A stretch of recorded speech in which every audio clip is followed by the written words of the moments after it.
അശാസ്ത്രീയമായ രീതിയിൽ വാർഡുകൾ വിഭജനം നടത്തിയ CPM നടപടിക്കെതിരെ പ്രതിഷേധം ശക്തമാക്കി BJP. വാർഡുകൾ കേന്ദ്രീകരിച്ച് നടത്തുന്ന വാഹന പ്രചാരണ ജാഥയ്ക്ക് തുടക്കമായി. CPM സമീപനത്തിനെതിരെ നിയമ നടപടി സ്വീകരിക്കുമെന്നും BJP തിരുവനന്തപുരം ജില്ലാ അധ്യക്ഷൻ VV രാജേഷ് ജനം ടിവിയോട് പറഞ്ഞു. തിരുവനന്തപുരം നഗരസഭയുടെ അശാസ്ത്രീയമായ വാർഡ് വിഭജനത്തിനെതിരെ BJP പ്രതിഷേധം ശക്തമാക്കിയാണ്.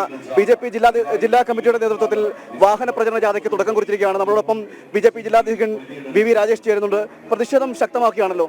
തീർച്ചയായിട്ടും ഒരു വാർഡ് വിഭജിക്കാൻ അല്ലെങ്കിൽ പൂർണ്ണമായി പുതുതായിട്ട് ഉണ്ടാക്കാനെന്ന പേരിൽ 100 വാർഡുകളും ഇവിടെ വെട്ടിമുറിക്കുകയാണ്. തിരുവനന്തപുരം കോർപ്പറേഷൻ മാത്രമല്ല എല്ലാ തദ്ദേശ സ്വയംഭരണ സ്ഥാപനങ്ങളിലും ഒരു വാർഡിന്റെ പേരിൽ മുഴുവൻ അതിർത്തികളും വെട്ടിമുറിച്ചുകൊണ്ട് CPM മാത്രമേ ജയിക്കാൻ സാധിക്കുകയുള്ളൂ, എല്ലാ നിയമങ്ങളെയും തെറ്റിച്ചുകൊണ്ടാണ് ചെയ്യുന്നത്.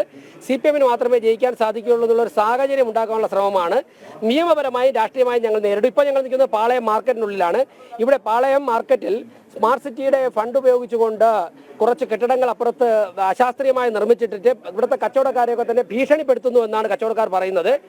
അവരുമായിട്ടോ അല്ലെങ്കിൽ ഈ കച്ചവടവുമായി ബന്ധപ്പെട്ട് ജീവിക്കുന്നവരുമായിട്ടോ ഒരു ചർച്ചയും നടത്താതെ കുറെ കോൺട്രാക്ടർമാർ അവരുടെ ഇഷ്ടത്തിനാണ് കേന്ദ്ര ഗവൺമെന്റ് ഫണ്ട് ഉപയോഗിച്ചിരിക്കുന്നത്. അതിൽ നിന്നും കിട്ടിയ കമ്മീഷനെ കുറിച്ച് മാത്രമേ ഭരണാധികാരികൾ ചിന്തിക്കുന്നുള്ളൂ.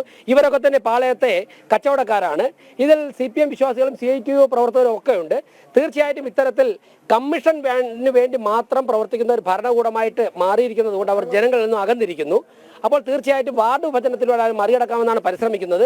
ഞങ്ങൾ നിയമപരമായും രാഷ്ട്രീയമായും നേരിടും. അതിന് 9-ാം തീയതി മുതൽ 13-ാം തീയതിയാണ് ഈ ജാഥ കടന്നു. ഏതൊക്കെ സ്ഥലങ്ങളിലൂടെയാണ് ജാഥ കടന്നു പോകുന്നത്? തിരുവനന്തപുരം ജില്ലയിലെ ഏറെക്കുറെ എല്ലാ തദ്ദേശ സ്വയംഭരണ സ്ഥാപനങ്ങളിലും ജാഥ എത്തും. ഈ ജാഥയ്ക്ക് എത്താൻ കഴിയാത്ത സ്ഥലങ്ങളിൽ മണ്ഡലം പ്രസിഡന്റുമാരുടെ നേതൃത്വത്തിൽ തുടർ ജാഥകൾ ഉണ്ടാവും. തിരുവനന്തപുരം കോർപ്പറേഷനിലെ പ്രധാനപ്പെട്ട കേന്ദ്രങ്ങൾ, അതുപോലെ നെയ്യാറ്റിൻകര, ആറ്റിങ്ങൽ, നെടുമങ്ങാട്, വർക്കല മുനിസിപ്പാലിറ്റികൾ, പിന്നെ പ്രധാനപ്പെട്ട ചില പഞ്ചായത്തുകളിലൊക്കെ തന്നെ ഈ ജാഥ എത്തും. അതിനുശേഷം മണ്ഡലം പ്രസിഡന്റുമാരുടെ നേതൃത്വത്തിൽ മറ്റ് ജാഥകൾ ഉണ്ടാകും. അശാസ്ത്രീയമായ നടപടിക്കെതിരെ നിയമപരമായി നേരിടുമെന്നും നേരത്തെ അങ്ങ് പറയുകയുണ്ടായിരുന്നു.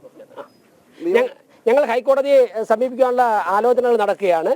പിന്നെ തികച്ചും തെറ്റായ കണക്കുകൾ കോടതിയെ ഇലക്ഷൻ കമ്മീഷനെ ധരിപ്പിച്ചുകൊണ്ട്, ഇലക്ഷൻ കമ്മീഷനെ കബളിപ്പിച്ചുകൊണ്ടാണ് വാർഡ് വിഭജനം അവർ ആരംഭിച്ചിരിക്കുന്നത്.